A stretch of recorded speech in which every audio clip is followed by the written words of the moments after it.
And that brings us back to the report. And I'm going to introduce Eleanor, Gordon who wrote most of it, together with our colleagues.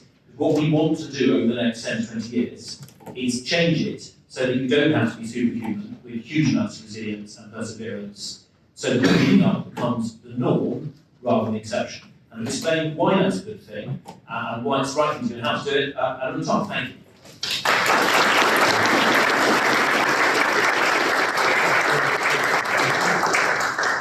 Nicholas, and thanks, Karen, for coming forward and bringing us here to talk about that, some of your difficulties and progress on East Montreal. So Tom and I both create streets, as Nicholas said. We have been working on this project for quite a long time now, and we want to share some of the findings of our 187-page report, but not all 48 recommendations. So we'll give you a bit on the background, why we think that greening up is the urban wonder drug, and also our sort of programme of recommendations for greening up Britain.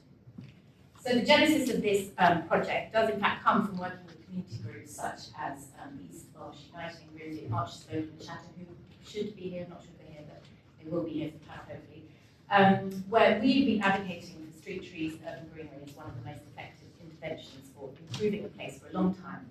And yet, when we came to help them to make it happen on the ground, it was just too difficult. It just felt very, very challenging, and we thought, why is this? We got very frustrated, so started on this journey of understanding, and luckily Barclay Group, I in particular, and Andrew White helped us, were prepared to come in and fund us on this one, so thank you very much. So how did we go about it? We interviewed a range of community groups, greening experts, etc., over 35 in the end. We also did a sort of deep dive on some of the benefits of urban greenery. So, urban wonder drug. We looked at all of these benefits, and we'll go a quick run through of some of these benefits for you, but not all of them. Apologies to those of you for whom this is old hat. I think there are quite a few experts in the room, but we felt that given how hard we found it to implement and to convince people how important it is, we thought that it was worth running through some of them, especially some of the less well-known benefits of greenery. So, Tom. Well, it should go without saying, but greenery is very good for the environment, particularly in relation to helping us adapt and mitigate climate change. This slide is a perfect example. Here in Melbourne, shade cast by trees is drastically cooling the streets, while the tarmac and concrete bake in the sun. This is a problem. We're only going to encounter more. 40-degree days in summer are going to get more likely, and this will have a profound impact on the 80% plus living towns and cities. Fortunately, trees are part of the answer, and recent European studies have shown a 12-degree cooling effect from street trees. The urban forest and biosphere also has a small but not insignificant role to play in sequestering carbon emissions, and London trees alone store around 2 million tonnes of carbon in their biomass. Urban greenery is also better for our rivers. Deep haven and using sustainable drainage systems massively reduce the amount of water finding its way into our drainage system, preventing flooding and reducing pollution. This is a hell of a lot cheaper than some of the large-scale grey infrastructure upgrades that are the alternative. Another hot topic right now is air quality, and again, urban greenery plays a part in solving that issue. And of course, urban greenery is great for our declining biodiversity, often creating unique habitats that sometimes even better their rural counterparts for biodiversity. So how does greenery improve a place, or as we call it, increase its place attraction? So quite apart from making streets more pleasant to walk down, more shaded, more aesthetically pleasing, trees and vegetation actually lead to calmer and safer growth. So a number of studies show that street trees do in fact calm traffic, with one study showing that drivers actually go 8 miles an hour slower when there are street trees present. Secondly, closer-knit places, it's no surprise that we often prefer to gather in greener and softer places, for example. And one study in Chicago showed that 73% more people were involved in social activities in places with lots of greenery compared to places with very little greenery. Less tree crime. This is a little less clear-cut, but we talk about this in the report. But one study showed a 40% reduction in crime rates when vacant lots in the US were turned into well-looked-after community gardens. The key here is around the well-maintained, and we'll talk about that later as well. Better for business, so in the last 20 years, Dr. Wolf in the States looked at how greenery influences consumer behaviour, and in particular, the impact of greenery on shopping areas. She's found that just as the importance of interior design is critical as a way of drawing customers into shops, so too trees are sort of positive atmospheric in the same way. And in some cases, people are prepared to spend 12% more in shops that are located near to trees. So lastly, greenery adds value to properties. We talked a lot about this, we have in the past, and we also summarise that here. But we know intuitively, most of us know that we're probably prepared to pay more for a home with private garden space or to live near a park for our children to play in. And this has been borne out in various studies, including one study, for example, in London houses that estimated that gardens add up to 10% to the value of the flat. So what about us as individuals? Well, greenery is incredibly good for us, with measurable benefits for both health and well-being. A classic example is a famous 1984 study that showed that hospital patients recover quicker when they can just see a tree from their window compared to a blank wall. The understanding of mental health benefits has also greatly increased recently, and greenery has been shown to reduce depression and the stress associated with our busy urban lives. A recent London study found areas with more trees and greenery have lower use of antidepressants, and the Danish study highlighted here found it also reduces the risk of developing mental health issues later in life. As well as happier, urban greenery can also make you smarter, with exposure to greenery early on in life being found to result in greater cognitive development and outcomes. And in terms of physical health, there are also clear benefits. Green shoots and active travel go hand in hand. In Tim's book, it's nicer to walk and cycle down green streets. And I think we can say in many respects, greenery interwoven into the fabric of our towns and cities is possibly more important than even having access to large green spaces such as large parks. Generally, higher exposure to greenery means reduced all-cause mortality and better outcomes. And these are just a few of the examples in the report of how greener make healthier, happier humans. So, we can't put a price on greenery, but we have tried to assign a value. Our resident economists took some cost benefits analysis using the Treasury Green Book methodology, taking into account the health, societal, and economic benefits of greenery, and estimated per capita benefits in the region of £6,500. And you'll also be pleased to hear that greenery also makes you younger. More strictly speaking, the health benefits experience are equivalent to being 7 years younger. So to conclude, green up is great for our planet, it's great for our places, and it's great for us. So, if the benefits are so great, then why is there not a surge of greenery across the UK? To be fair, there is progress at a strategic level with, well, we've mentioned some of them, but biodiversity net gain came into force this year. Streets must now have street trees, major developments must include sites. Natural England published their green infrastructure standards, and it is happening in some places. So we saw the example of Kidbrooke Village and that sort of explosion of biodiversity there that's led by the Barclay Group. But it's not happening everywhere, and we're not seeing that surge sort of across the country. So the disparity is obvious when you look at levels of tree or so-called canopy cover. And this varies widely. So for example, in in leafy hybrid at 20%, and the East Marsh, Grimsby, where Carolyn and Sue are from, at just under 3%. And this disparity exists across the country with levels as low, for example, as 4% in Blackpool, and then when you get towards Hastings, Woking, Guildford, you go up into the close to the 30s. And one of the more interesting things is also within places there is quite disparity. So if you look at London boroughs, you will see that boroughs such as Richmond are almost up to 30, and Bolton down at 9%. And if you notice, well, this is the point I just made earlier, that those London boroughs tend to be the more prosperous ones.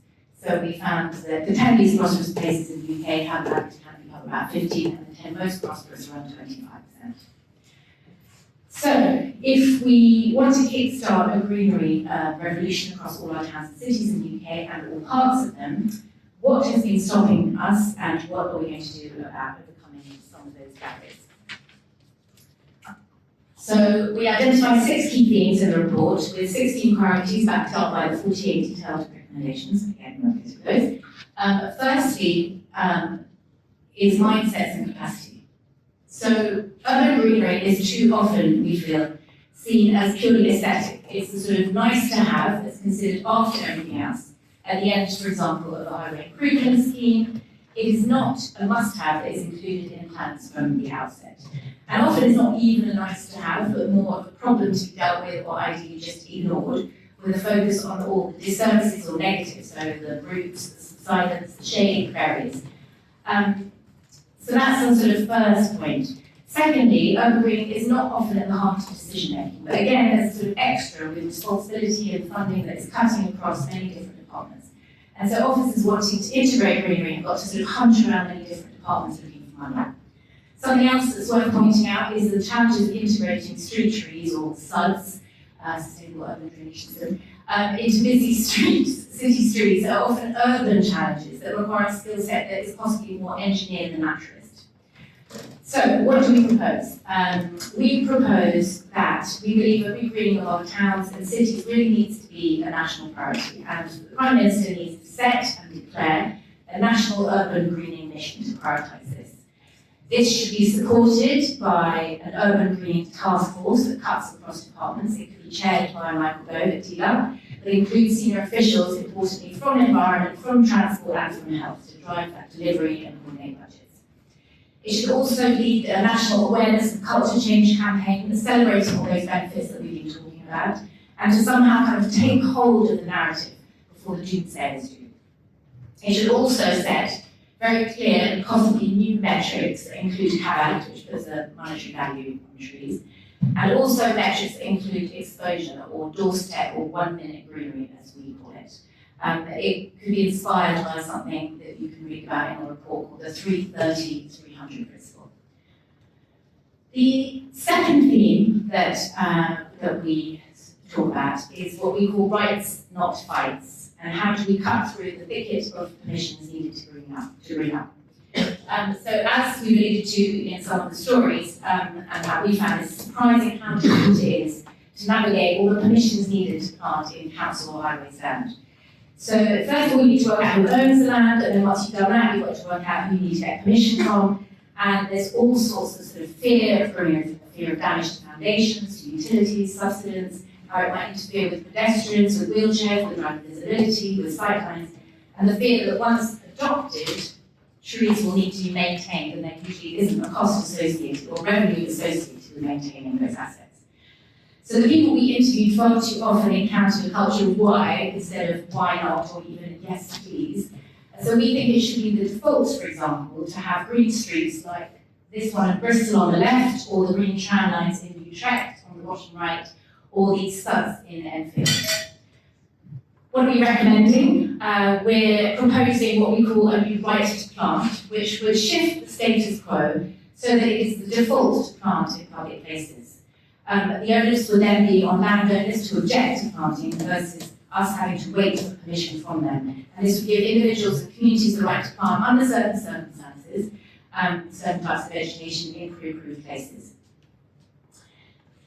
We also suggest a series of recommendations to, as we say, bring highways policy up to date, to remove the fear that many highways engineers, and we do have an engineer on the team, so he knows all about this, to remove the fear that many engineers have around greenery and its roots by showing them how to do it in the form of what's apparently called a local transport note.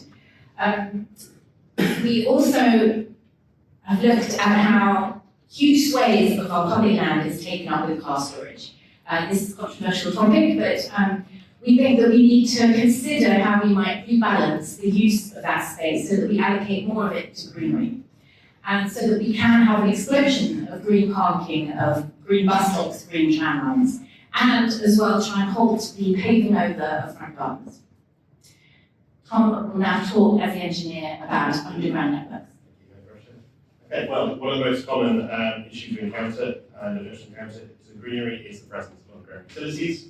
Understandably, people can be a little bit risk averse when it comes to interfering with gas mains and high voltage cables, but the risks are often exaggerated and misunderstood. The guidance, and we need to stress this is guidance, not regulation, can be very restrictive. This is a perfect example, and I think if we followed that sort of diagram on all our streets, we probably wouldn't fail a street treatment at all. So, finding out what's under our streets is incredibly difficult. Records are expensive to obtain, difficult to interpret, and often inaccurate. To get a true picture, we need extensive time-consuming surveys, and we need to make it easier for routes and pipes to coexist and demystify around the needs of our streets. So, what do we propose? Well, firstly, we think we need to update and and simplifying the guidance and law in relation to utilities and greenery. As proposed by other professional bodies, we think an underground design code is needed to complement the above-ground design code, making it clear how we can organise the complex web of cables and pipes under our feet. The greenery needs to be in the same legal status as statutory utilities.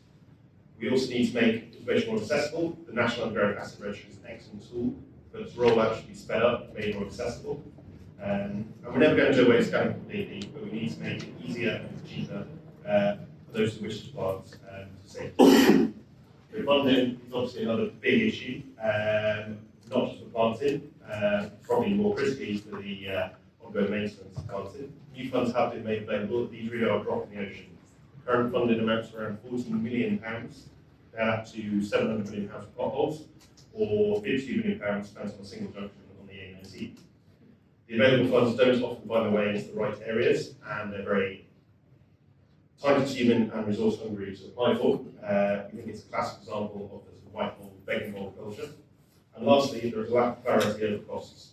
Things vary wildly, and there are widespread perceptions that costs are uniformly high. We need more clarity on the costs, as well as better, more innovative funding, and longer-term funding too. So, few solutions. First, we need to demystify, develop standard costs that can be used with confidence across sectors, whether that's in community street raising funds or a highways authority for green community sums with the developer. We need better funding models. First, by simplifying and improving the ones we have, and then looking at alternative funding models. That could be hypothecated funding for embarking, as happened in Hackney, better utilising developer contributions, or by changing the lane rental scheme, for example, to allow compensation for utility works via street greening.